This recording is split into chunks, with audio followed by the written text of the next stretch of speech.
Hey, one of the first chip reel management videos that I saw was from a relatively small YouTube channel at the time, and it catapulted his channel into one of the most supportive niche communities that I've ever been a part of. If you're curious to find out which channel I'm talking about, then stay tuned. My name is Joe and this is my Craftsmaster journey. Let's make it yours too.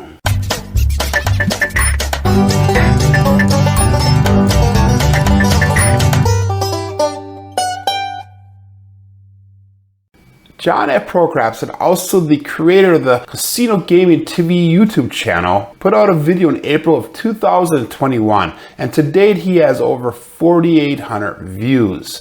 I'll leave a link to this video in the description of my video here.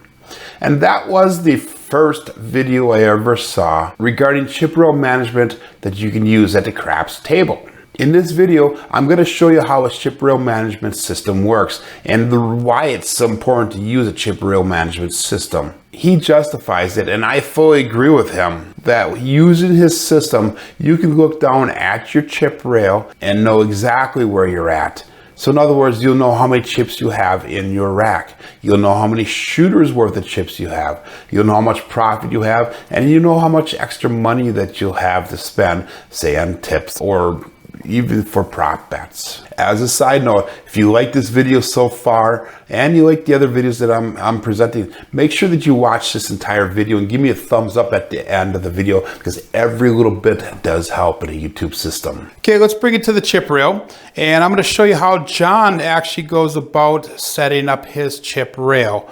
And this is according to his video. Again, make sure that you go and check out the original. I'll leave the link in the description to this video. So he starts off, he does quadrants. So this would be quadrant number 1, quadrant number 2, quadrant number 3, and quadrant number 4. Okay, so let's say he walks up to the table and he does a buy-in. Quadrant 1 is going to be right where he puts his bankroll. So when he walks up the table, he buys in, and he's going to put his bankroll. And I got 3 shooters set up right here, and it's where he keeps his bankroll. So this is what he tries to replenish. He tries to keep, let's say, at 3 shooters right now, and if it ever goes down, he's going to try to replenish it to get that back up to 3 shooters. Notice when I put this up here, my greens are on the inside on the end here, so that way someone can't reach in and just grab them quick. If they grab a chip, they're just going to grab a white. So I always keep the whites on the outside. Remember his bankroll now, this is areas that he's never going to bet from. So he's not going to pull out in the middle of a roll any money from this, because that's each one of these is a separate shooter. And I have them separated by this clear plastic chips right here.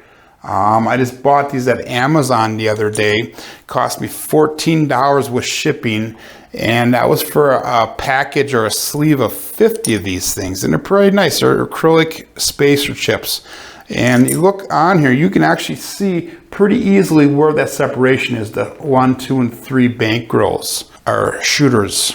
And then quadrant 2 now is used for, and we'll just put $2 in here for right now, but that's where he keeps his tips for like the dealers or the waitresses, or if he has any extra money left over that he wants to play on some prop bets, maybe like a hard 4 or a hard 10.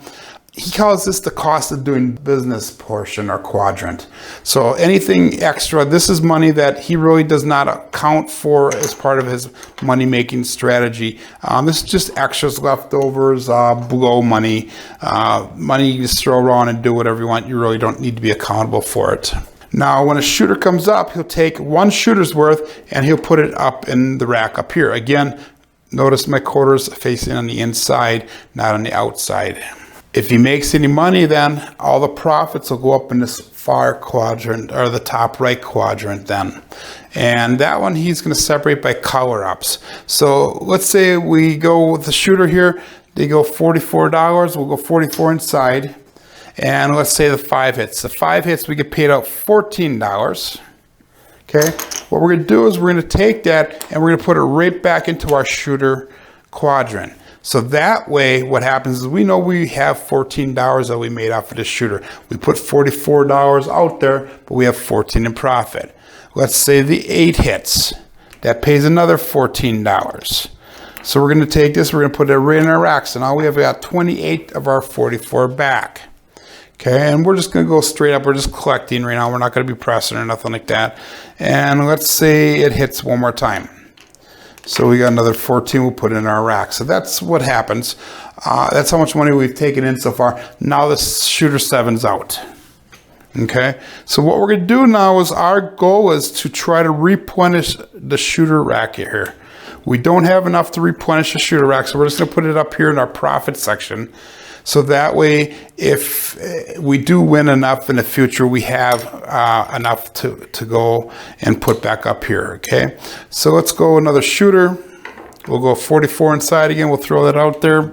And let's say this time, guys, we've got, let me pull this off so I got some chips here.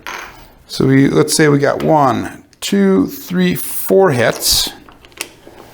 Okay, and that's going to give us $40 in nickels. That's going to give us $16 in singles. 2, 4, 6, 8, 10, 12, 13. So that one, we actually made a little bit more money. So now, again, remember, we're only down to 1 shooter. Let's see if we can repopulate that again. So we need $40. That's 1, 2, 3, 4, 5. So that's a quarter. And then we need 3 more. That's 40 right there. And we got $40. Okay, so now what happens is we got enough money back to repopulate one of those shooters.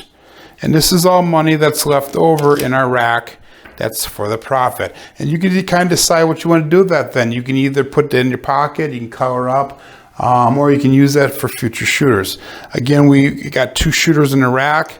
We're going to pull this chip aside, and this will be money for our next shooter. And that's how he keeps track of that. So again, steps number one is he arranges his bankroll in the bottom right quadrant.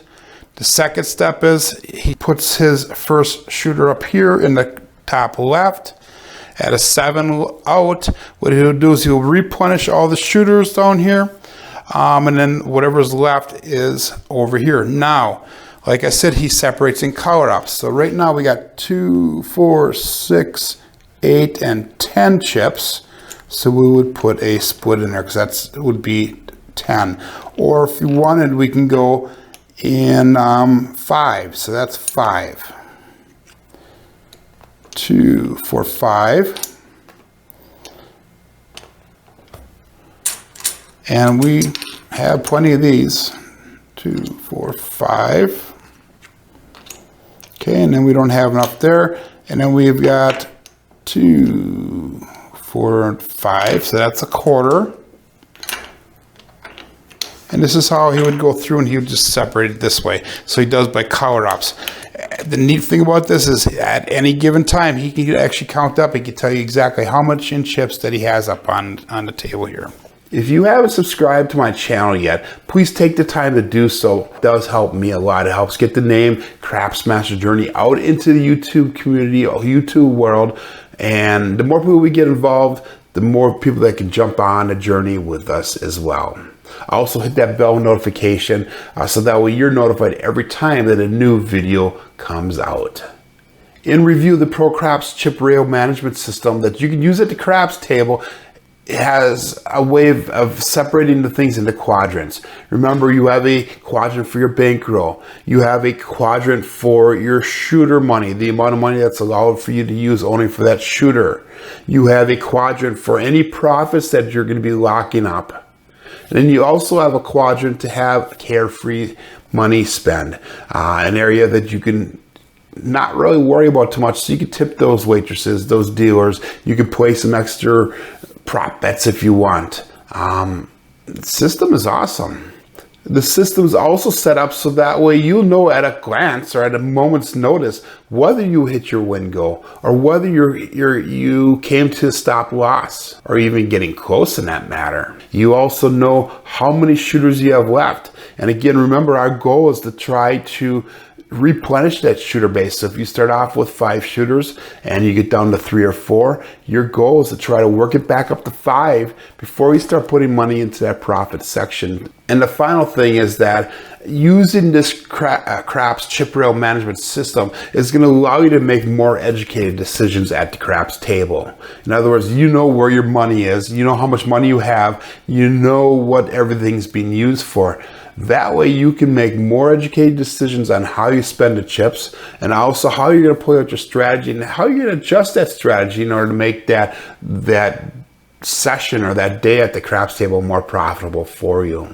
Remember, this is only one method that you can actually use at the casino, when you're trying to manage your chip rail. There's a few others that I'm going to show you over the next couple weeks. The big thing is, though, that you need to make sure that you practice this before you get to the casino. So that way, when you get to the craps table, this is something that you can do comfortably. This is something you can do without a hiccup, and something that you can do without having to really think about it too much. Because the less we have to think about it at the craps table, the better you're going to do, the more focused you can stay. And hey, frankly, the more fun we can have. And that's what this is all about, having fun and making money. For a further explanation on how you should manage your chip rails and the importance behind it, click on that link on the right side of the screen here, and that'll bring you to my introduction video on chip rail management. My name is Joe, and this is my Craps Master journey. Let's make it yours too.